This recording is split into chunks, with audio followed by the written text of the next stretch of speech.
오늘은 구티비 체얼리즘을 첫 번째로 보도해드리는 날입니다. 체얼리즘은 체험과 언론을 뜻하는 저널리즘의 합성어로 취재 현장에서 기자가 직접 체험한 것을 보도합니다. 첫 번째 체얼리즘, 발달장애인을 섬기는 사역 현장을 찾아 이들의 하루를 권현석 기자가 직접 체험했습니다. 20대부터 40대까지 다양한 연령의 발달 장애인 12명이 이용하는 성민 드림 주간 보호센터. 아침 9시 50분 기도와 함께 이들의 하루가 시작됩니다. 이용인들과 6명의 선생님 모두 건강한 하루를 보내게 해달란 기도입니다. 아침 조회 시간 기자가 일일 봉사자로 소개되자 이용인들이 아직은 어색한 듯 수줍은 인사를 건넵니다. 오늘의 첫 활동은 교통안전교육입니다. 선생님의 강의와 동영상 자료를 통해 안전하게 횡단보도를 건너는 법 등을 배웁니다. 하지만 자리에 앉아 오랜 시간 집중하는 건 발달 장애인들에게 결코 쉬운 일이 아닙니다. 때문에 직접 자동차와 횡단보도, 보행자가 되어보는 등 체험을 통해 이들의 관심을 이끌어내야 합니다. 저는 스쿨버스가 되어보고 싶어요. 미술 시간은 장애인 이용인들이 가장 좋아하는 활동 중 하나입니다. 선천적으로 소근육이 약하지만 선생님들의 도움을 받아 놀라운 집중력으로 예쁜 꽃 한 송이를 만들었습니다. 여기 있는 친구들이 손가락을 잘 못 얹는 분도 계시거든요. 편마비도 있고 그다음에 그런 분들에게 조금 도움이 되고 확실히 이걸 함으로써 심리적인 안정도 되고 자기가 할 수 있다는 자신감도 가질 수 있기 때문에 점심 식사 후 나른한 오후를 깨우는 건 흥겨운 음악입니다. 선생님의 반주에 맞춰 노래를 부르고 악기를 활용해 아름다운 화음도 만듭니다. 교사들은 수업 내내 이들의 작은 행동 하나까지 관찰해야 합니다.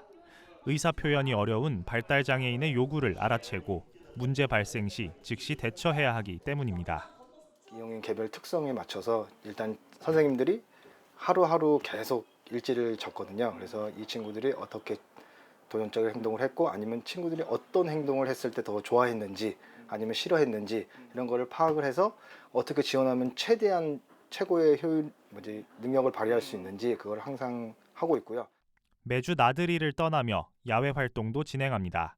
실내 활동에 비해 더 많은 예산이 필요하지만 이용인들에게 더 다양한 경험을 선물해주기 위해서입니다.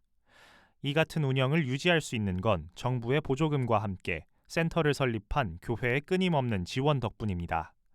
30여 년 전부터 발달장애인 부서를 운영해온 성민교회는 2018년 성도들의 후원으로 성민 드림주간 보호센터를 설립했습니다. 교회는 현재까지도 건물을 무상으로 임대해주며 발달장애인들을 위한 지원을 이어가고 있습니다. 함께 예배드리는 장애인들이 학년기를 지나서 그 다음이 어떻게 될까에 대한 고민과 관심을 교회는 가지고 있었고 기자가 하루 동안 직접 체험해본 섬김은 결코 쉽지 않았습니다. 발달장애 시설은 무엇보다 전문적인 돌봄과 안정된 운영 시스템이 필요합니다. 하지만 비인가 시설의 경우 열악한 환경으로 안전사고가 발생할 가능성이 높습니다. 학대가 발생해도 쉽게 드러나지도 않습니다. 장애인 섬김이 반드시 정부나 지자체 또는 재정이 안정된 교회의 보호 아래 운영돼야 하는 이유입니다. 비인가 시설이면서 운영적으로 힘드니까 이제 착취도 있을 거고 그런 면이 있는데 제도적인 면이 좀 보강이 되든지 아니면은 정말 힘이 큰 대형 교회나 이런 교인들이 좀 나서줘서 그거를 해결하면 좋지 않을까.